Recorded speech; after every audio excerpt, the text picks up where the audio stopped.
Hamas conducted a years-long campaign to fool Israel into thinking the group did not desire armed conflict and could be placated with economic incentives to maintain relative calm, a source close to the terror organization told the Reuters news agency Monday.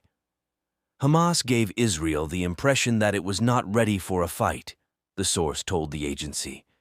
Hamas used an unprecedented intelligence tactic to mislead Israel over the last months by giving a public impression that it was not willing to go into a fight or confrontation with Israel while preparing for this massive operation, the source said. The border with Gaza had been relatively quiet in recent months.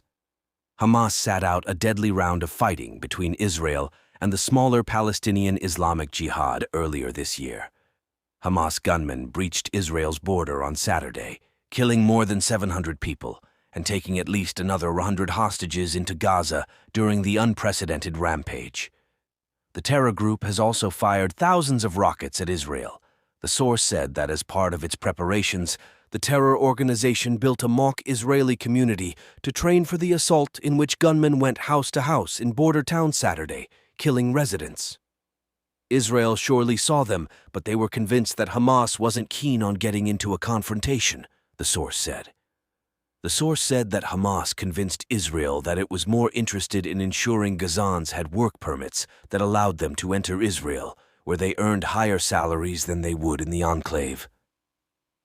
Hamas was able to build a whole image that it was not ready for a military adventure against Israel, the source said. The source said that many leaders of the terror group were not told of the planned attack in order to prevent it leaking to Israel.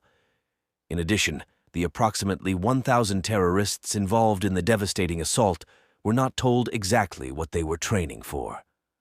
An unnamed Israeli security source told the news outlet that the security services had fallen for the ruse. They caused us to think they wanted money, the Israeli source said. And all the time they were involved in exercises or drills until they ran riot. The report said that Hamas's apparent refusal to become involved in recent rounds of fighting, even as Palestinian Islamic Jihad fired rockets at Israel, was part of the subterfuge. Former National Security Advisor Yaakov Amidror told Reuters that some countries allied with the Jewish state had bought into the lie, telling Jerusalem that Hamas was showing more responsibility. "We stupidly began to believe that it was true," he said. "So we made a mistake. We are not going to make this mistake again, and we will destroy Hamas slowly but surely." The source said the attack was carried out in 4 stages. First, a barrage of some 3,000 rockets was fired at Israel. At the same time, a cell flew hang gliders across the border and secured the area, allowing an elite terror unit to breach Israel's fortified security barrier. The source said explosives were used to breach the barrier, and the first terrorists went through on motorbikes. Then bulldozers were brought in to widen the gap, allowing jeeps to drive through. The source said a commando unit of terrorists then attacked the headquarters of the IDF's Southern Gaza division and jammed its communications, preventing personnel from calling commanders or each other.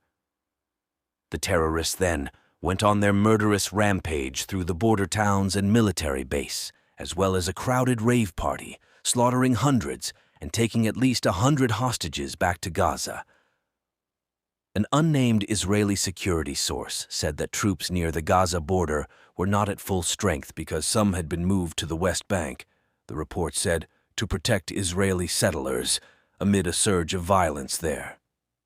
The Reuters report of the long-planned secret training for the attack was backed up by Channel 13 News, which published a quote from an interrogation of a Hamas terrorist who participated in the attack and was held in Israel.